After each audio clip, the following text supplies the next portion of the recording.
Hello students, मेरा नाम है मोहम्मद शान और आप देख रहे हैं मेरा यूट्यूब चैनल। और आज मैं आपके सामने एक मैथमेटिक्स कोर्स से हट के एक चीज़ लेकर आया हूँ। वैसे तो आपको मालूम ही होगा द रामानुजन पैराडॉक्स कि sum of the all natural numbers is nothing but equal to -1/12। मतलब ये रामानुजन ने कैसे दिया। पहले मैं आपको बताना चाहूँ कि who is Ramanujan. Ramanujan is a very greatest mathematician, very Indian greatest mathematician of the real world। अब यहाँ पर जो रामानुजन थे मैथमेटिशियन थे इंडिया के बहुत बड़े, और इन्होंने अपने 32 साल की उम्र के अंदर तकरीबन जो इन थ्योरीज में हम पढ़ते हैं और लिखा जाता है कि तकरीबन उन्होंने 4000 के करीब इक्वेशंस, नई इक्वेशंस को जन्म दिया। बहुत सारी इक्वेशन उन्होंने दरियाफ्त की, तकरीबन 4000 के करीब वो इक्वेशंस थी। और उन्होंने अपने रियल वर्ल्ड के अंदर in the field of mathematics, in the field of partition numbers, उन्होंने काफ़ी सारी जो है खदमात यहाँ पर पेश की। तो I am one of the best fan of the Ramanujan. मैं रामानुजन का काफ़ी अच्छा फ़ैन हूँ क्योंकि उनकी जब मैं हिस्ट्री पढ़ने निकलता हूँ तो काफ़ी सारी ऐसी चीज़ें हैं जो दिमाग को हैरान कर देती है। अब यहाँ पर भी कुछ ऐसी चीज़ें हैं क्योंकि मैं आपको पहले बताना चाहूँगा what is the meaning of paradox. What is the paradox, paradox क्या है। तो यहाँ से हम बात को स्टार्ट करेंगे।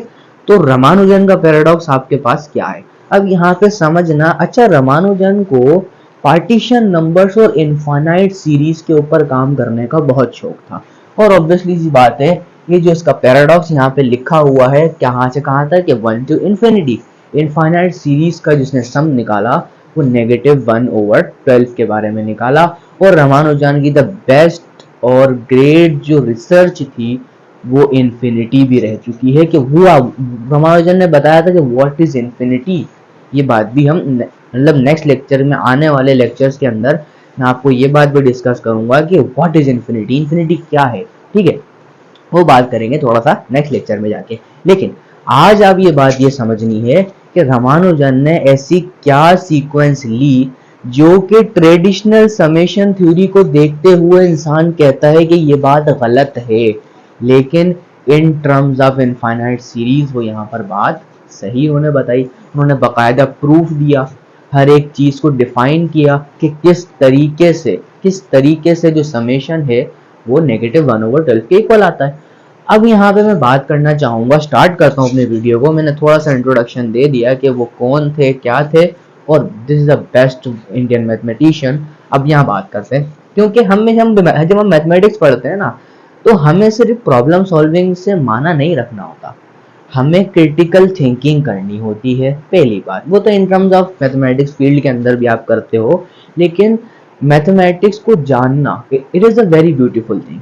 जब आप मैथमेटिक्स को जानने निकलते हो ना कि मैथमेटिक्स ऐसी क्या चीज़ है जो कि हमारे रियल वर्ल्ड में इसका इतना यूज है कि इसके बगैर कोई चीज़ चल ही नहीं सकती। ऐसा ही है ना, बिल्कुल ऐसे ही है। मैथमेटिक्स इज एवरीवेयर, मैथमेटिक्स जहाँ जाओगे वहाँ मिलेगी। तो मेरा कहने का मतलब ये है कि मैथमेटिक्स को पढ़ना सिर्फ प्रॉब्लम सॉल्विंग या कोई क्वेश्चन को कर लेने से मैथमेटिशियन नहीं बनते। मैं कहना ये चाहता हूँ कि नई चीज़ों को ढूंढना और उनके बारे में ओल्ड हिस्ट्रीज पढ़ना और उनके बारे में ये देखना कि पुराने मैथमेटिशियंस ने जो रह चुके हैं उन्होंने ऐसा क्या किया जो ये जो आज हम पढ़ रहे हैं उन सारी चीज़ों को निकाला, क्या ऐसा उन्होंने किया। तो इन चीज़ों को पढ़ना भी बहुत ज़्यादा ब्यूटीफुल एक जर्नी रहता है जो कि आपको करना चाहिए। आपको पता चलेगा, आपको मैथ्स की ब्यूटी नज़र आएगी। जब आपको मैथ्स की ब्यूटी नज़र आती है ना, तो आप फिर मैथ्स को सीख पाते हो, वरना मैथ्स को सीखना थोड़ा सा ऑकवर्ड हो जाता है। अब बात करते हैं, वैसे तो बड़ा आसान सब्जेक्ट है।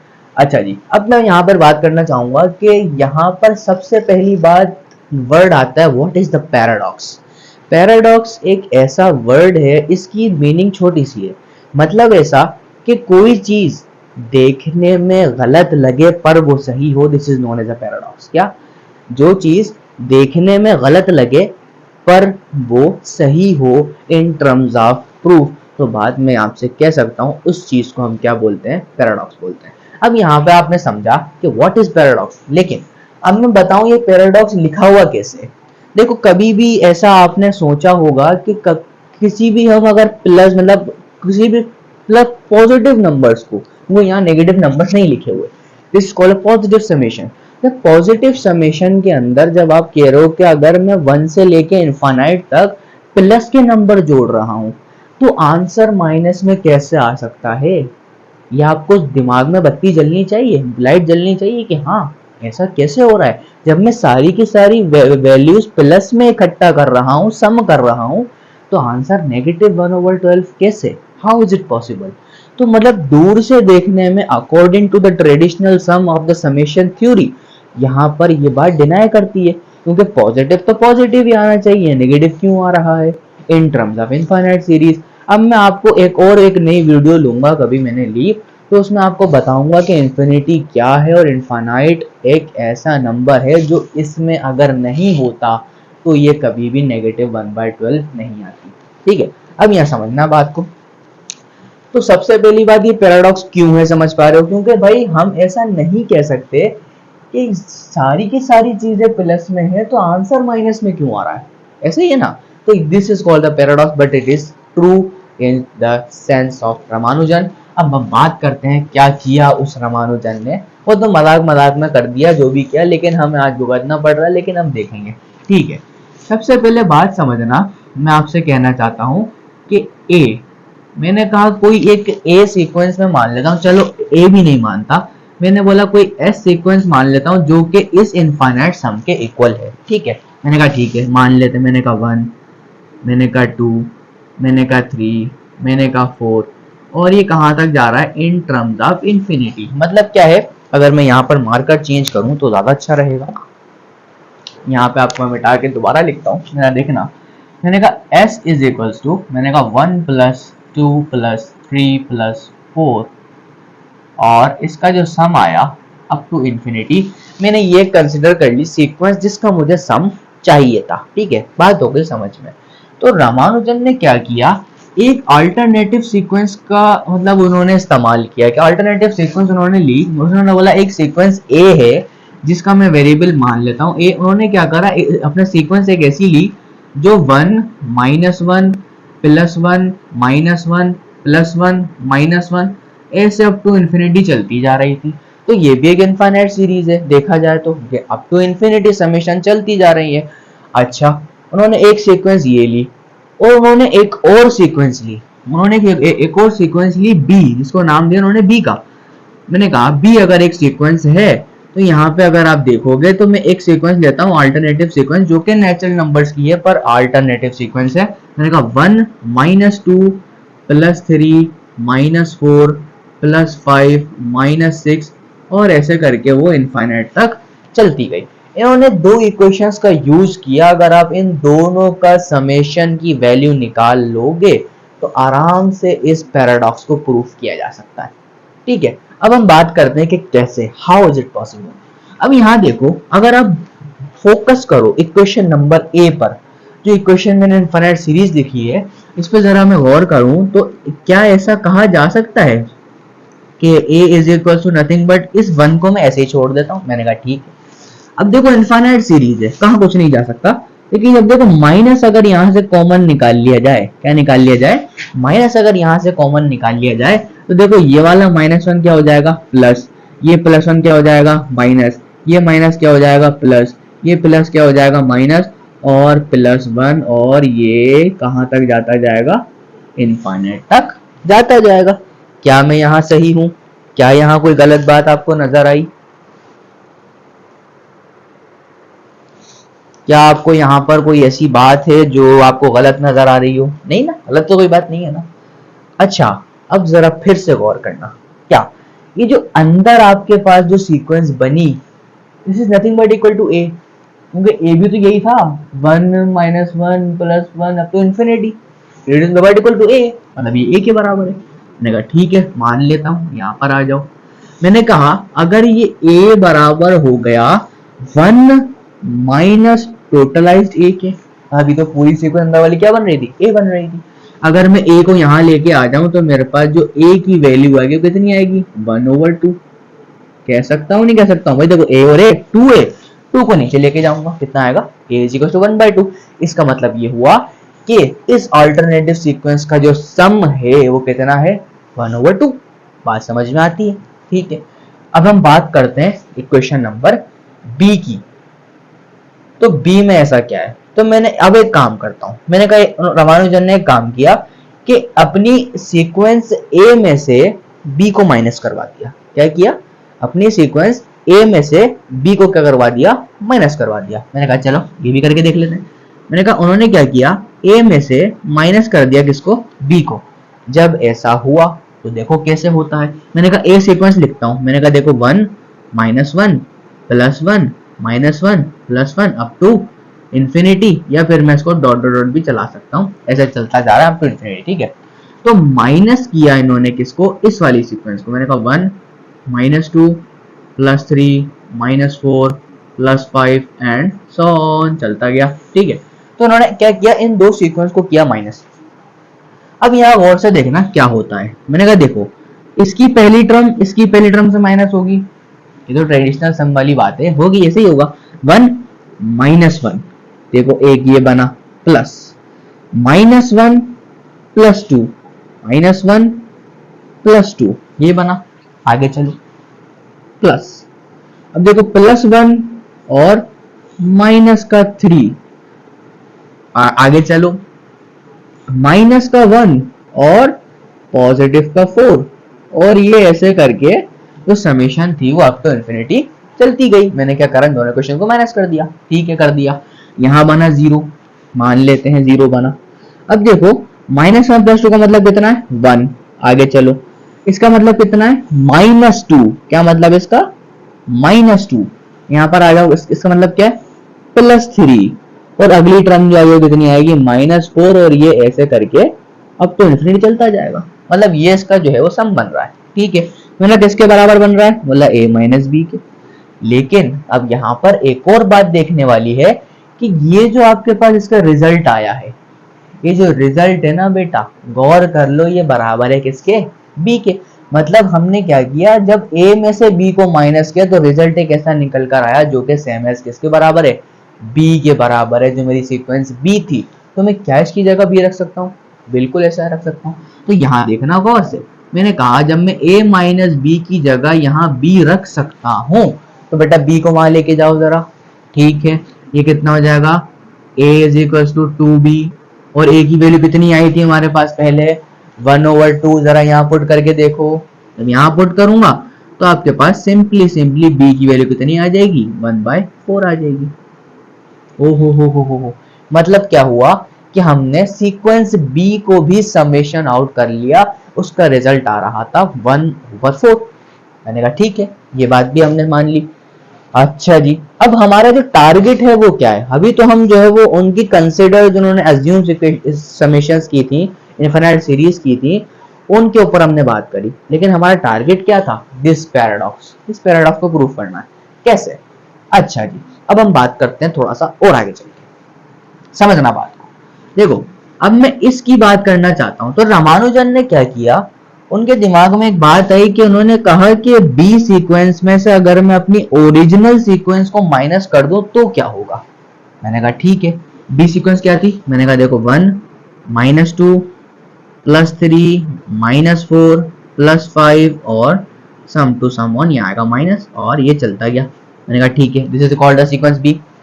-s की वैल्यू कितनी थी, 1 +2 +3 +4 अप टू इंफिनिटी, कुछ ऐसा मामला था।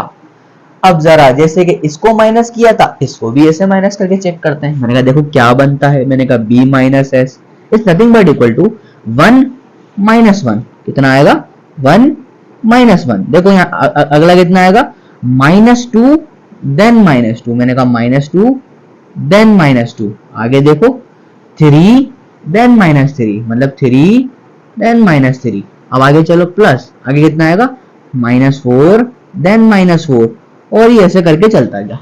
अब यहाँ अज्यूम करना कि सीक्वेंस बन क्या रही है। मैंने कहा देखो b - s is nothing but equal to 0, कितना आया, -4। आगे चलो 0 कितना आया, -8। जब आगे एक और टर्म निकालोगे कितना आएगा, +5 -5, तो लास्ट में आपके पास एक और टर्म बनेगी। यहाँ पर अगर मैं और लिखना चाहूँ तो 5 - 5 बनेगी और अगला बनेगा -6 और -6 और ये से चलता जाएगा। तो अगली टर्म क्या बनेगी, माइनस का 12 और ये जो है वो चलती चली जाएगी अप टू इंफिनिटी। मतलब इसका जो समेशन आ रहा है वो ये आ रहा है। अच्छा, अगर मैं इस पूरी सीक्वेंस में से, मतलब जो चीज सीरीज चल रही है, इसमें से अगर मैं -4 को कॉमन निकालता हूं तो क्या होता है, जरा गौर से देखेंगे कि मैंने कहा b minus S is nothing but equal to -4, यहाँ बच जाएगा 1, यहाँ बच जाएगा 2, यहाँ बच जाएगा 3 अप टू इंफिनिटी। क्या मैं कह सकता हूं मेरी s के बराबर है? जी सर, आप तो कह ही सकते हो, बार बार बोली जा रहे हो। मतलब हाँ, ये बराबर है, नजर आ रहा है। ये किसके बराबर है? Nothing but equal to S. S रखो उसकी जगह। मैंने कहा ठीक है। मैंने कहा कहते हैं b minus S is nothing but equal to -4 times S, -4 times S. मैंने कहा ये किसके बराबर है? -4 टाइम्स एस के। अब अगर मैं इस s को इस तरफ लेके जाऊं, कितना रिजल्ट आएगा? -3s। ऑब्वियसली सी बात, क्या आएगा? b equal to -3s।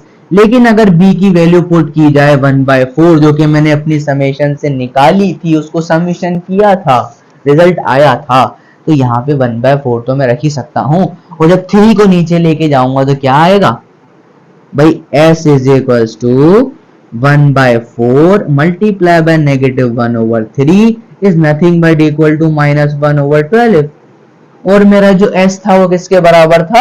अब मैं यहाँ लिख के बताता हूँ। मैंने कहा s बराबर था 1 + 2 + 3 + dot up to infinity is nothing but equal to -1/12। देख सकते हो, दिस इज अ प्रूफ। अब यहाँ पर आपने क्या समझा कि जो रामानुजन का पैराडॉक्स था वो बिल्कुल सही है, लेकिन देखने में वो गलत लगा। अच्छा, हम ये बात भी सोचते हैं कि इसका यूज कहाँ है। बेटा, इसका यूज जो है वो काफी ज्यादा एडवांस फील्ड्स के अंदर किया जाता है, such as the string theories. सबसे पहली बात, इसके अंदर बहुत ज्यादा यूज है। द क्वांटम मैकेनिक्स में भी इसका बहुत ही ज्यादा इस्तेमाल होता है, जिसके अंदर हम रिमान जीटा फंक्शन की रेगुलराइजेशन पढ़ते हैं। वहां पे सीरीज को हमने जो है वो कैलकुलेट करना होता है, तो हम बहुत ज़्यादा इस्तेमाल करते हैं रामानुजन पैराडॉक्स का, जो कि बहुत ज़्यादा यूजफुल साबित होता है हमारे लिए। और ये एक पैराडॉक्स है। क्योंकि पैराडॉक्स क्यों है, इसको देखने में ऐसा लगता है कि सारे नंबर्स पॉजिटिव हैं, पर ऐड कर रहा हूं तो नेगेटिव आना तो हमारे दिमाग से बाहर वाली बात है, लेकिन ऐसा हो गया। मैंने आपको प्रूफ करके बता दिया। अब यहाँ पर आप देख सकते हो। तो उम्मीद करता हूं कि रामानुजन पैराडॉक्स आपको बहुत अच्छी तरीके से यहाँ पर समझ में आ गया होगा। मैं ऐसी कोई बहुत सारी इंटरेस्टिंग चीजें, मैथमेटिकल मिस्ट्रीज आपके सामने आहिस्ता आहिस्ता करके नेक्स्ट वीडियोस के अंदर लेकर आता रहूंगा, ताकि आपका इंटरेस्ट सिर्फ मैथ को सॉल्व करने में नहीं, एग्जाम क्लियर करने में नहीं, आपका मैथमेटिक्स से लव क्रिएट हो, मतलब बने, मजा आए कुछ करने में। और ये उन्हीं को मजा आता है जिन लोगों का लगाव होता है इस तरफ। ठीक है, ये बात तो खैर यूनिवर्सली तौर पर पता होनी चाहिए। उम्मीद करता हूँ बहुत अच्छी तरीके से आपको समझ में आई है कि रामानुजन ने ऐसा क्या किया। और आपको पता है रामानुजन की आप जाके हिस्ट्री पढ़िएगा, और मैं किसी एक वीडियो पर उनकी लाइफ स्टाइल के ऊपर भी बातें डिस्कस करूंगा कि किस तरीके से रामानुजन ने अपने आप को मैथमेटिक्स की फील्ड के अंदर ऊपर लाए। और उन्होंने, मतलब यंगेस्ट मैथमेटिशियन, उन्होंने 32 साल की उम्र के अंदर अंदर 4000 इक्वेशंस आपको निकाल कर दी। और even the one of the beautiful equation called the black holes equation, जो कि गैलेक्सीज में आपने सुना होगा, लेकिन इसकी थ्योरी बहुत ज्यादा वास्ट है, मैं वहां तक अभी नहीं जाऊंगा। लेकिन मैं आपसे ये कहना चाहता हूँ, Ramanujan is the best mathematician जिसने ब्लैक होल की इक्वेशन भी निकाल कर दी थी। ठीक है, अच्छा, उम्मीद करता हूँ यहाँ तक आपको मेरी बातें अच्छी लगी और समझ में आई। तो फिर चलते हैं नेक्स्ट लेक्चर की तरफ, बाद में आपसे खुल मिलकर और बातें करेंगे। और अगर आपको कोई ऐसा नई मिस्ट्री के बारे में सीखना हो, आप मुझे कमेंट में ज़रूर बता सकते हैं कि सर मुझे ये बात सीखनी है, तो मैं उस पर एक वीडियो क्रिएट करूंगा और हम मिलकर उसके ऊपर बातें करेंगे कि किस तरीके से ओल्ड मैथमेटिशियंस ने क्या क्या अजम्पशंस की, क्या क्या सोचा, किस किस तरीके से, मतलब सारी की सारी थ्योरी को रिलेट करेंगे, ताकि हम मैथमेटिक्स को और अच्छे तरीके से, स्ट्रांगली तरीके से पढ़ सकें। ताकि हमारा लव क्रिएट होगा। जब किसी चीज से लव क्रिएट होता है ना, इट इज यूनिवर्सल। जब भी किसी चीज से लव क्रिएट हो गया ना आपका, आप खुद ही उस पर ध्यान देना शुरू कर देते हो। ठीक है, उम्मीद करता हूँ समझ में आई मेरी बात। इंशाल्लाह चलते हैं नेक्स्ट लेक्चर की तरफ। Bye bye.